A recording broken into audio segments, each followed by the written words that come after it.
berdua kopi pancong. Cong cong cong kopi pancong, mau irit kopi pancong. Kalau mau bang ke Sungai Raya, singgah dulu di Kampung Bangke. Minum kopi bang sama susunya, ditambah pisang goreng dan bingke. Cong cong cong kopi pancong, tak berduit kopi pancong. Cong cong cong kopi pancong, mau irit kopi pancong. Naiklah sampai. Selamat pagi sahabat sehat semua. Selamat pagi Bapak Ibu semua. Kembali lagi dalam program kesayangan kita, yaitu Kopi Pancong, Komunikasi Pintar, Pas Cocok dan Terpercaya. Senang sekali saya Natalia Mastika dapat menjumpai Bapak Ibu semua dalam program hari ini, edisi khusus dalam memperingati Hari Stroke Sedunia. Nah, Bapak Ibu, dalam kegiatan pagi ini ada pun tema kita, yaitu kenali dan cegah stroke sejak dini. Nah, sebelum kita bincang-bincang mengenai topik kita pada pagi hari ini, terlebih dahulu saya ingin memperkenalkan narasumber kita, yaitu Dr. Ahmad Fakih SPS. Beliau adalah dokter spesialis saraf dan bekerja di RSUD Sultan Syarif Muhammad Al-Qadri, Kota Pontianak. Selamat pagi dok, salam sehat. Baik dokter, kita mulai saja dok ya bincang-bincangnya. Jadi tema kita hari ini yaitu mengenai kenali dan cegah stroke sejak dini. Terlebih dahulu dokter, kita ingin tahu nih dok, apa sih sebenarnya penyakit stroke ini? Ya. Terima kasih. Jadi stroke ini adalah suatu episode disfungsi gangguan saraf. Dalam ini dapat akibat adanya gangguan aliran darah pada umumnya sumbat frontal itu sebagian. Ada juga ya akibat pecah pembuluh darah, dikenal dengan stroke perdarahan. Keadaan ini menyebabkan timbulnya gejala dan tanda sisi, susah bicara, dan lain-lain. Timbul. Oh iya, baik dokter. Baik, seberapa penting sih dok kita membahas mengenai stroke ini? Dan seberapa berbahaya sih penyakit stroke ini? Seperti yang disampaikan oleh senior saya tadi, Dr. Tyson, bahwa stroke ini di dunia menjadi penyebab kematian nomor 3 setelah jantung dan kanker. Di Indonesia, stroke menjadi penyebab kematian nomor 1. Iya dok ya, tinggi sekali. Penyakit yang lain. Yang pertama. Yang kedua, stroke merupakan penyakit penyebab kecacatan nomor 1 baik di dunia maupun di Indonesia. Nah, yang ketiga, stroke termasuk ke dalam penyakit katastrofik, yaitu penyakit yang memerlukan pengobatan dengan biaya yang tidak sedikit, besar, dan berpotensi mengancam juga. Menurut data terakhir, stroke menempati peringkat ketiga penyakit yang memerlukan pembiayaan yang besar. Sekitar 1,6 triliun pasien-pasien BPJS itu dengan penyakit stroke. Maka dari itu kita perlu menyelenggarakan acara hari ini untuk mengkampanyekan bagaimana caranya orang yang belum kena stroke jangan sampai terjadi stroke, bagi yang sudah kena stroke jangan sampai terjadi serangan yang berikutnya. Iya. Nah, kemudian penyebabnya sendiri nih dok ya, apa sih sebenarnya penyebab dari penyakit stroke ini? Jadi stroke ini masuk ke dalam penyakit tidak menular ya. Kita kenal PTM kalau non-communicable disease. Penyebabnya itu secara umum ada 2 faktor risikonya. Ya. Penyebab atau faktor risiko yang tidak bisa diubah dan faktor risiko yang bisa diubah. Yang nggak bisa diubah apa? Usia. Makin bertambah usia kita bertambah risiko. Yang kedua adalah faktor keturunan. Itu masuk tadi yang tidak bisa diubah. Faktor risiko stroke yang bisa diubah apa? Yang paling umum adalah satu tekanan darah tinggi, kontrol, kencing manis, penyakit jantung, baik itu jantung koroner, lemah jantung, gangguan jantung, kolesterol tidak terkontrol, merokok, minum alkohol, kurang aktivitas, dan lain-lain. Jadi maka penting kita bagi orang yang belum pernah kena stroke harus identifikasi adakah faktor risiko di dirinya supaya tidak terjadi stroke. Maka sasaran kampanye kita hari ini adalah bagi orang yang belum pernah stroke. Kita promosikan, kita kampanyekan untuk menerapkan gaya hidup sehat, banyak makan serat dan buah dan sebagainya, aktivitas cukup, menghindari rokok, tidak minum alkohol, cek kesehatan secara berkala supaya bisa melakukan tindakan pencegahan. Baik dokter, ada juga nih mitos-mitos yang berkembang di masyarakat ya dok ya. Katanya penderita stroke itu tidak boleh tertusuk jarum ya dok ya, kemudian tidak boleh diinfus dan lain sebagainya. Itu benar nggak sih dok? Itu tidak benar. Ya. Itu mitos, hoax, istilah sekarang itu hoax. Secara patofisiologi dari stroke itu kejadiannya kan di pembuluh darah otak. Tidak ada korelasinya antara tusuk jarum dengan pengobatan stroke, penyumbatan di otak pecah pembuluh darah. Itu hanya anggapan di masyarakat yang tidak benar. Yang kedua, memang infus itu tidak boleh diberikan terlalu berlebihan pada pasien stroke. Tapi tujuannya dilakukan pemasakan infus itu bukan untuk terapi cairan. Kan? Makanya kita berikan sekedar netes atau untuk jaga-jaga kalau ada kondisi emergensi kegawatan kita mudah memberikan pengobatan.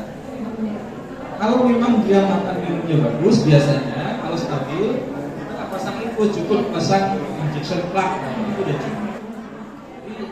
Sebenarnya tidak betul, tidak boleh diinfus. Arti mitos ya dokter yang berkembang di masyarakat. Nah, baik dokter.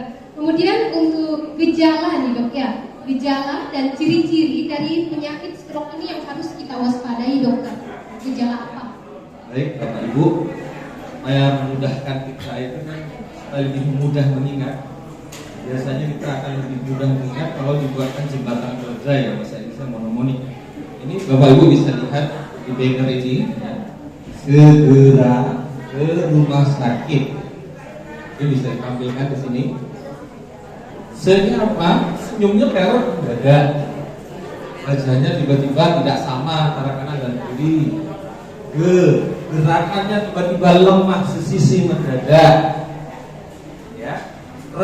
Suaranya tiba-tiba tidak jelas, melo atau orang Jawa cadel, jelas yang timbul mendadak.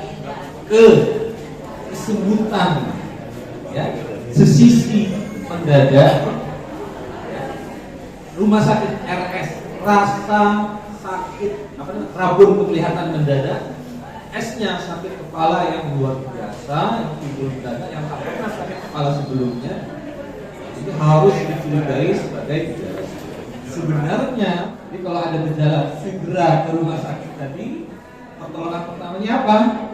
Segera dibawa ke rumah sakit yang ada fasilitas CT scan dan unit struknya kalau bisa, atau minimal kalau tidak punya kendaraan menghubungi ambulan 118 ya. Jangan bertunggu kata orang tuanya. Biasanya kecenderungannya orang itu tadi menunggu saudara, menunggu ini, atau ketakutan yang tidak berdasar sehingga perlambatan waktu. Itu segera ke rumah sakit ya dok ya. Itu ada kepanjangannya Bapak Ibu. Jadi jika ada gejala yang mungkin Bapak Ibu tanda-tandanya sudah ada dalam diri, silakan mungkin berkonsultasi ya dok ya, tempat pelayanan kesehatan yang ada menangani mengenai stroke ini. Nah, kemudian dokter, kita juga ingin tahu nih dok, untuk seseorang atau masyarakat yang belum menderita stroke, pencegahan apa sih yang harus kita lakukan agar tidak terkena yang namanya stroke? Terima kasih Mbak. Di puskesmas itu kan kita lihat ya, germas ya, gerakan masyarakat sehat. Isinya itu adalah untuk mengantisipasi, mencegah supaya tidak timbul penyakit tidak menular tadi, termasuk di antaranya stroke. Apa isinya? Satu adalah gerakan menggalakkan kampanye untuk beraktivitas fisik yang cukup 30 menit 2-3 kali minimal seminggu, kalau bisa tiap hari akan lebih bagus. Yang kedua adalah membiasakan diri untuk selalu mengkonsumsi konsumsi makanan berserat, Iya, baik. buah-buahan, sayuran-sayuran hijau. Yang berikutnya adalah berhenti merokok, Iya, ya. berhenti merokok. Dan yang lain-lain, berhenti alkohol, minum alkohol dan lain-lain. Iya, Harapannya apa tadi? Kejadian stroke bisa kita cegah. iya, baik. Karena stroke ini lebih baik dicegah daripada mengobati. Pada mengobati, baik. Ya Bapak Ibu ya, jadi pencegahan yang harusnya kita lakukan ya dokter ya, yaitu dengan melakukan aktivitas fisik salah satunya ya dok ya. Gaya hidup sehat. Gaya hidup sehat ya, melakukan aktivitas fisik, konsumsi makanan bergizi berserat ya dokter ya.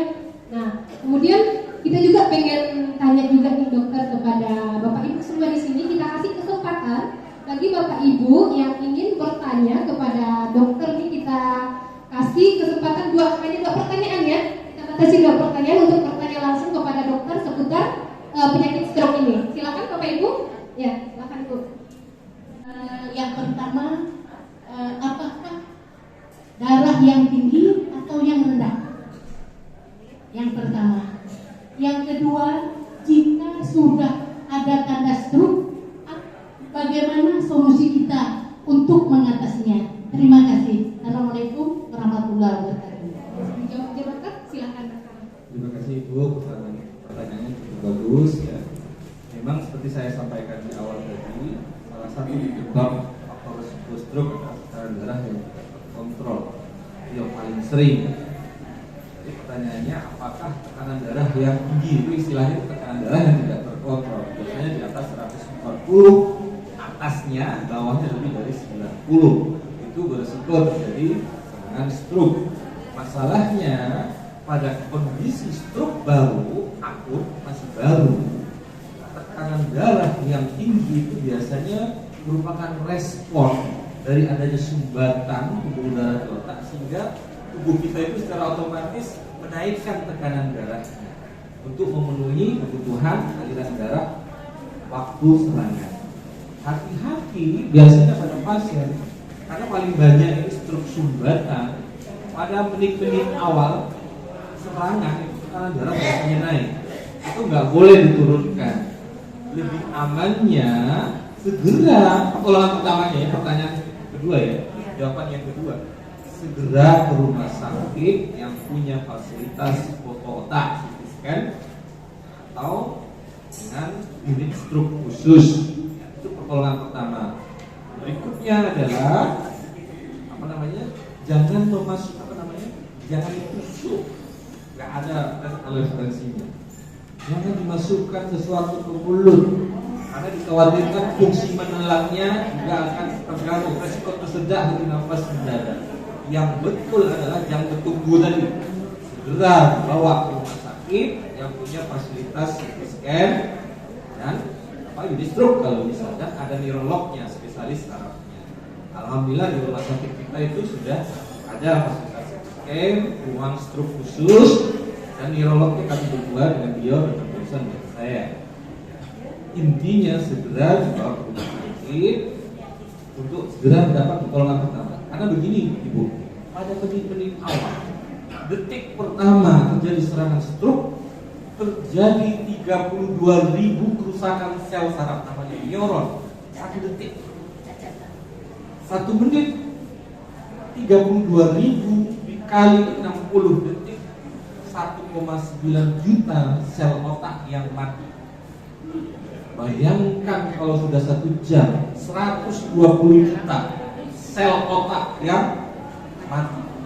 Seandainya mata kita ini bisa melihat tiap detik, tiap menit sel otak kita yang mati dan rusak, kita akan seharusnya kita akan berbondong-bondong segera ke rumah sakit. Ibarat rumah terbakar, makin cepat diatasi kebakarannya, dipadamkan akan lebih mudah. Dengan gejala minimal, bayangkan kalau sudah berjam-jam rumah kita terbakar, mungkin sudah ada nggak tahu ke rumahnya, namanya sudah timbul kecacatan bahkan kematian. Mungkin itu yang bisa saya sampaikan. Ya, baik. Demikian dari Ibu sudah terjawab Bu. Ya. Baik, kita kasih 1 pertanyaan lagi ya. Saya ingin nanya, sekarang ini kan saya sedang stroke. Seandainya itu sembuh, apakah bisa ada lagi Nah, apakah bisa lagi terjadi serangan berikutnya? Nah, sekarang ini saya kena sebelah kanan. Kalau para lagi kena, apakah bisa kena kiri? Itu aja. Hadir hari ini rata-rata pasien saya itu pernah menderita stroke. Pertanyaannya, jika sudah ada stroke, apakah berisiko terjadi stroke kembali? Rata-rata orang stroke yang pertama kali itu dengan faktor risiko lebih dari 2 sebenarnya. Apalagi kena stroke, tadi riwayat stroke-nya tadi menjadi faktor risiko yang tidak bisa diubah, memperbesar risiko untuk terjadi stroke ulang. Maka yang mungkin Bapak kontrol hari ini ya, pada pasien-pasien dengan riwayat stroke, kita fokus pada pengendalian faktor risiko yang bisa diubah tadi. Apa itu? Tekanan darah, kolesterol jahat, kalau ada gula, gangguan jantung, pola makan, kurang gerak, itu harus diperbaiki. Tidak cukup hanya minum obat saja, tapi target pengobatan harus tercapai, Bapak Ibu. Misalnya Bapak Taufik, tekanan darah sebelum kena stroke atau setelah stroke, tekanan darah selalu di atas 140, selalu di atas 90 bawahnya. Walaupun minum obat rutin, tapi kalau tidak terkontrol tekanan darahnya masih berisiko terjadi stroke ulang. Yang berikutnya adalah parameter lab. Biasanya yang kita jadikan patokan adalah kolesterol jahat, namanya LDL. Bagi orang yang sudah pernah kena stroke, target LDL-nya harus di bawah 70. Ya, bagi orang yang belum pernah kena stroke, di bawah 160 itu sudah aman. Bagi orang yang tidak menderita gula darah puasanya harus di bawah 100 atau HbA1c-nya di bawah 7. Kalau di bawah 6,5 harus lebih bagus. Maka penting kontrol faktor risiko terjadinya stroke ulang. Dengan cara apa? Mengendalikan faktor risiko yang bisa dikendalikan tadi. Tekanan darah tinggi, gula, kolesterol, aktivitas fisik yang kurang, pola makan. Selalu saya sampaikan ke pasien. Bagi orang yang sudah stroke, minum obat itu sudah menjadi kebutuhan pokok bagi tubuh beliau yang terkena stroke. Sama pentingnya dengan minum air putih, sama pentingnya dengan makan nasi, sudah menjadi kebutuhan. Ibarat kita tekan bola dalam air itu supaya memudahkan, mudah dipahami, supaya tidak muncul ke permukaan bolanya. Kita tekan terus kan, hilang tak bolanya? Tidak hilang karena kita tekan itu tidak muncul ke permukaan. Sampai saat ini penyakit tidak menular termasuk stroke ini pengobatannya adalah long life. Terusnya dengan fungsinya apa tadi? Selain mencegah, melindungi otak. Satu, supaya tak stroke berulang, Bapak Taufik. Yang kedua, melindungi organ vital yang lain, jantung, supaya tak kena serangan jantung, lemah jantung, gagal jantung. Yang ketiga ini yang paling sering ditakuti oleh pasien, melindungi ginjal, bukan untuk merusak ginjal. Ya. Jadi obat-obat yang kita berikan itu sebenarnya adalah untuk melindungi ginjalnya juga. Perlu Bapak Ibu ketahui kalau main ke instalasi cuci darah, penyebab gagal ginjal terbanyak apa? Kencing manis nomor 1, Pak. Nomor 2, tekanan darah yang tidak terkontrol. Jadi bukan obat. Memang ada obat-obat tertentu bisa menyebabkan gangguan fungsi ginjal. Itu tidak banyak prosentase, 0,0 sekian persen. Yang banyak apa? Hoax-nya 10%. Itu di masyarakat itu perlu tugas kita bersama untuk menyadarkan di masyarakat bahwa itu tidak betul. Jadi kesimpulannya tadi memang berpotensi terjadi serangan stroke, baik di sisi yang pernah stroke, mungkin Bapak kanan dulu, juga bisa terjadi serangan stroke di sisi otak yang lain. Kalau sisi stroke yang lemah yang sebelah kanan, sumbatannya sebelah kiri. Kalau sumbatannya, kalau kelemahannya sebelah kiri, sumbatannya yang kanan atau pecah pembuluh darah yang sebelah kanan. Pada jawaban terakhir saya adalah memang berpotensi terjadi serangan stroke ulang. Atau penting obat tidak perlu putus, tidak hanya sekedar minum obat rutin, tapi target pengobatannya harus tercapai. Makanya Bapak dianjurkan namanya kontrol. sudah mencapai tidak target pengobatan. Mungkin itu jawabannya. Baik. Gimana Bapak? Jawabannya sudah terjawab Pak ya? Jadi memang penderita stroke ini ya dok ya banyak mengkonsumsi obat-obatan. Kemarin juga pernah ditanyakan ada kalau kita ini mengkonsumsi obat banyak. Dan kita tanya apakah kita stroke untuk berpengaruh nggak bagi ginjal begitu? Ya.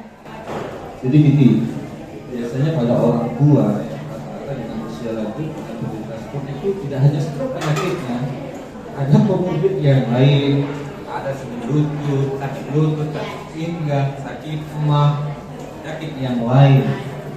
Sedapat mungkin kita berikan obat-obat yang paling penting dengan bisa mengontrol faktor risiko stroke. Itu yang pertama. Yang kedua, kita pilihkan obat-obat yang bekerja 24 jam sehingga memudahkan pasien untuk minum. Yang ketiga, sedapat mungkin obat-obat yang untuk mengontrol tekanan faktor risiko tadi diberikan 1 bulan supaya kita akan berobat meningkat. Yang berikutnya adalah murah dan terjangkau dan masuk rumah sakit, Kornas rumah sakit atau BPJS. Jadi tugas kita bersama Bapak Ibu, mohon maaf sebenarnya kalau kita mau jujur memang pengobatan pasca stroke itu idealnya ambil obatnya sebulan sekali.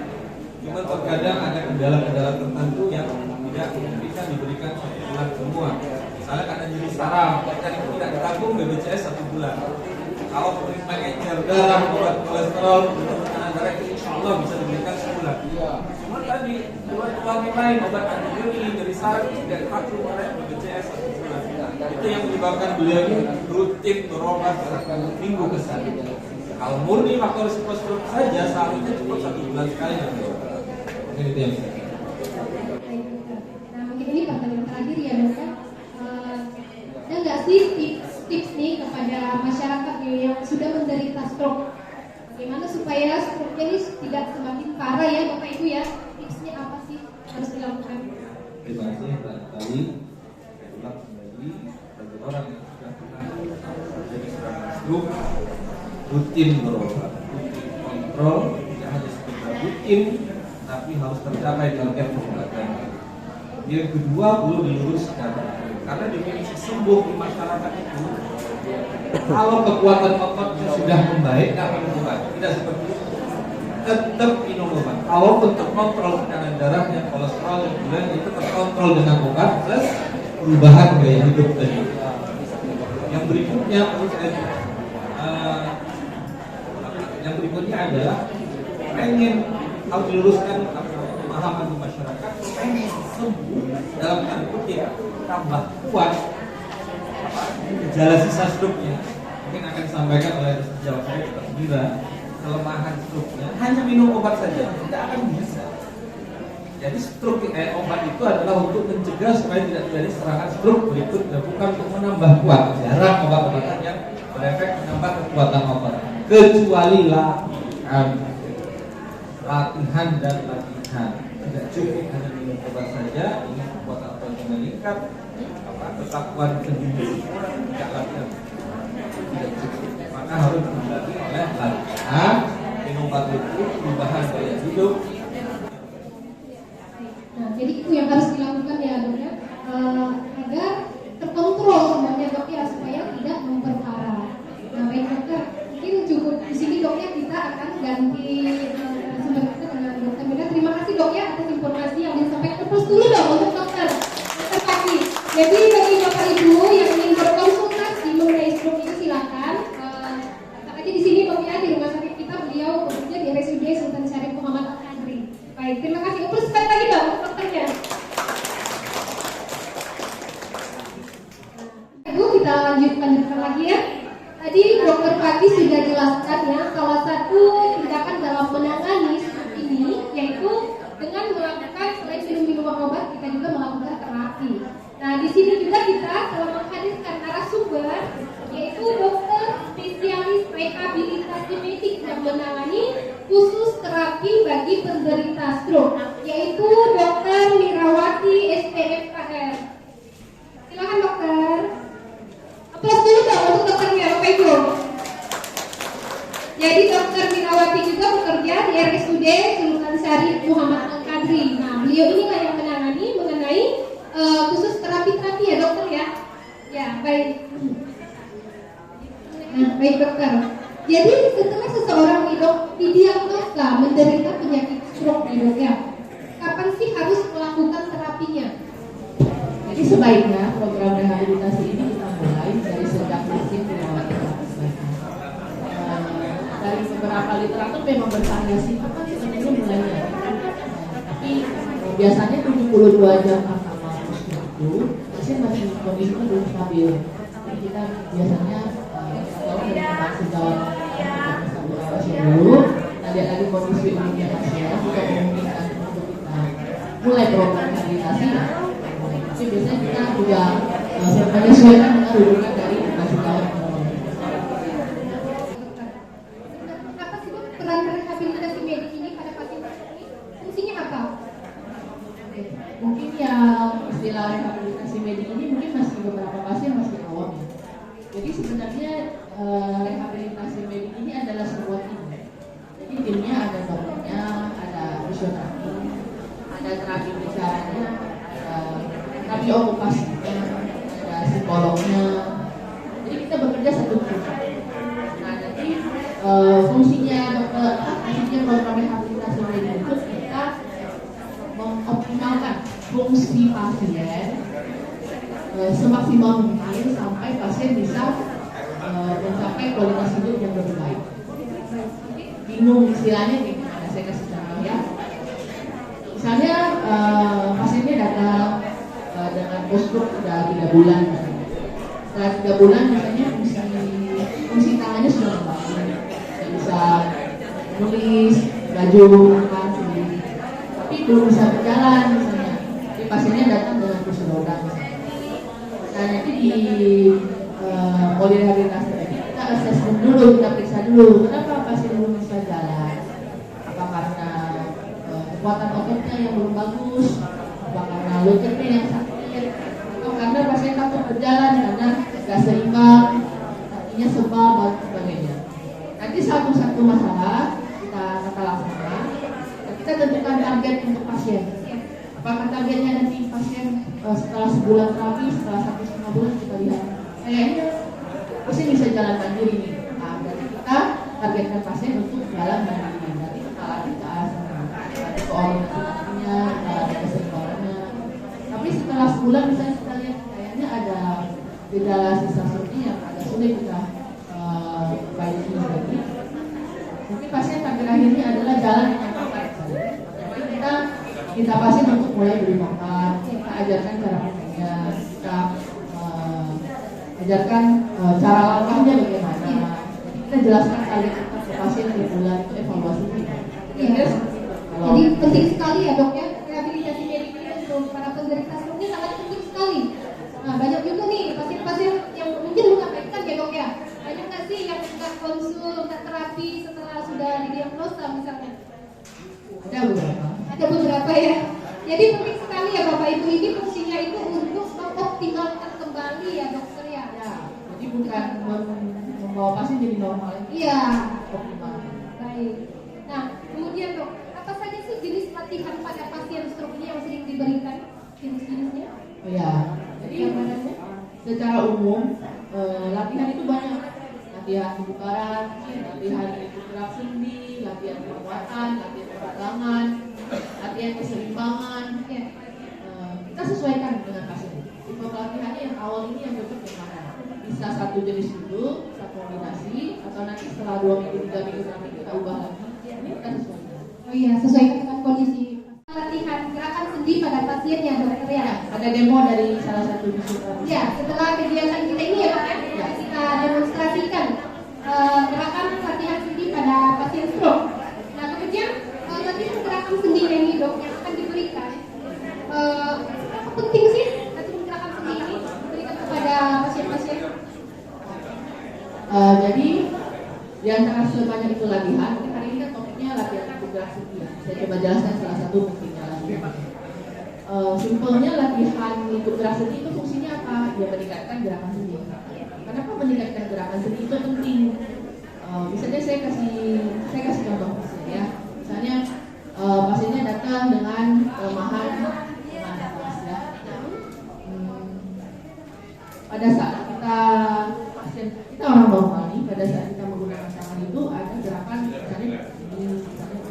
semua ada otot yang memanjang dan memendek. Pada saat pasien terkena stroke dengan kelemahan, ototnya itu akan berada pada posisi yang sama hampir sepanjang hari. Jika itu terjadi selama berhari-hari, berminggu, berbulan, maka struktur ototnya akan beradaptasi jadi lebih kaku, maka dia lebih sulit untuk bergerak. Sehingga ketika ototnya sudah kaku, maka akan terjadi beberapa komplikasi. Misalnya yang pertama, sendinya jadi kaku. Sendinya kaku jadi bagaimana? Jadi nyeri. Kenapa bisa nyeri? Karena otot di tubuh kita itu saling berhubungan. Kalau ada satu yang tidak seimbang, yang lain bekerja lebih ekstra. Itu yang menyebabkan nyeri. Kemudian yang kedua adalah menghalangi proses penyembuhan. Jadi misalnya pasien sudah mulai ada gerakan, tapi karena terhalang kakunya, jadi nggak kelihatan, jadi nggak terlihat. Biasanya tidak ada penyembuhan padahal sudah mulai ada. Itu menghalangi proses penyembuhan. Dan kalau sudah lebih dari 3 bulan, itu sudah agak susah bagi biasanya. Dan lebih dari 3 bulan ya dok ya? Biasanya karena sudah Jadi sebaiknya latihan likuid gerak sendi ini dilakukan sedini mungkin untuk mencegah komplikasi yang Kemudian dok, untuk pasien-pasien ini yang sering melakukan terapi ya dok ya, terapi khusus penderita stroke. Jika sewaktu-waktu nih dok ya, pasien kita tidak melakukan terapi, apa sih dampaknya? Nah, dampaknya apa gitu? Jadi misalnya awalnya masih jalan, terus Ya. tiba-tiba off. Iya, tiba-tiba kok tidak melanjutkan misalnya. Oh, iya. Iya. Program saya nggak jalan jadi fungsi target akhir saya tidak tercapai. Oh gitu. Ya. Dampaknya bagi pasiennya apa nih dok? Kualitas hidupnya yang menurun karena fungsinya tidak kita capai secara optimal. Oh iya. Jadi seperti itu ya Bapak Ibu, silakan dilanjutkan, jangan off gitu. Karena tidak akan tercapai dan tidak akan optimal kembali organ-organ yang ingin Ya. kita usahakan kembali ya dokter ya. Ya. Nah, baik Bapak Ibu, untuk sesi ini kita kasih kesempatan kepada Bapak Ibu semua ya untuk bertanya langsung kepada Dokter Mira ya Prof ya. Kita kasih 2 pertanyaan kita batasi. Silakan Ini ya Pak. bertanya, pasien stroke tadi kan mungkin yang terlalu berat tidak bisa disembuhkan dalam masa 3 bulan. Nah, kalau dia pasien yang stroke-nya ringan, apakah ini bisa disembuhkan?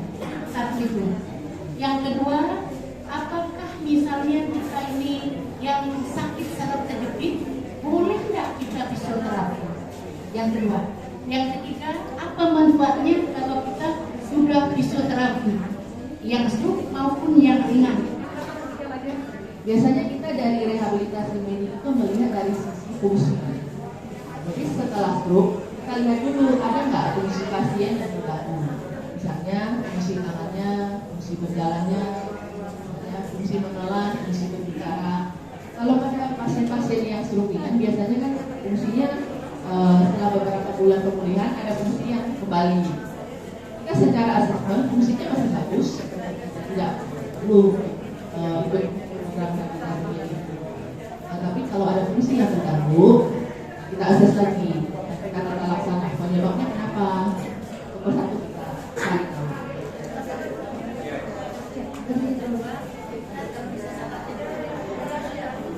Oke, kalau yang saraf jepit boleh fisioterapi nggak dok? Boleh. Yang kedua ya. Ya.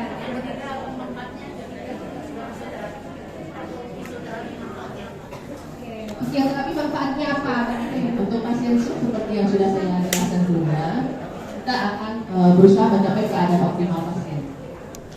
Tapi untuk pasien yang saraf jepit, sebenarnya prinsipnya rela sama, mencapai fungsi optimal pasien untuk kualitas hidup lebih baik. Berarti pada pasien saraf jepit misalnya nyeri, berarti kita bantu orang nyerinya dengan alat-alat yang ada di kita.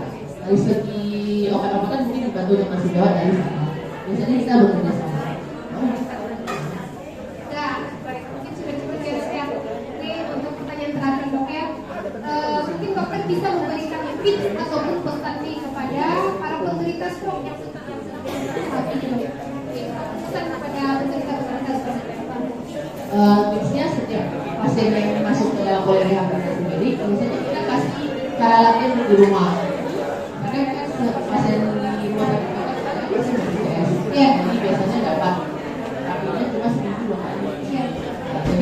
bantu dilakukannya program di rumah dan keagamaan, itu membantu kita lebih cepat sampai datang. Iya. Tolong yang diajarkan dilakukan di rumah. Ya, baik. Jadi itu ya Bapak Ibu pesan-pesannya tadi. Nah setelah kegiatan talkshow ini ya Bapak kita akan memperagakan demonstrasi gerakan latihan seni untuk penderita stroke. Jadi Bapak Ibu diharapkan bisa mengikuti ya Bapak Ibu ya. Bapak Ibu untuk mempersingkat waktu ya tidak terasa kita sudah sampai di penghujung acara ya. Kami closing dulu nih untuk program Kopi Pancong kami. Bapak Ibu hadirin yang ada di sini, demikian informasi yang dapat kami sampaikan. Semoga informasi ini dapat bermanfaat. Mari kita menerapkan hidup bersih dan sehat ya. Serahkan germas tadi seperti yang sudah diajarkan oleh Dokter Pati. Nah, mencegah itu lebih baik daripada mengobati. Ya dokter ya. Saya Natalia Wastika dan narasumber kita Dokter Mirawati SPKR. Kami undur diri, sampai jumpa di acara talk show selanjutnya. Aplaus dulu dong. Cong cong cong kopi pancong, tak berduit kopi pancong.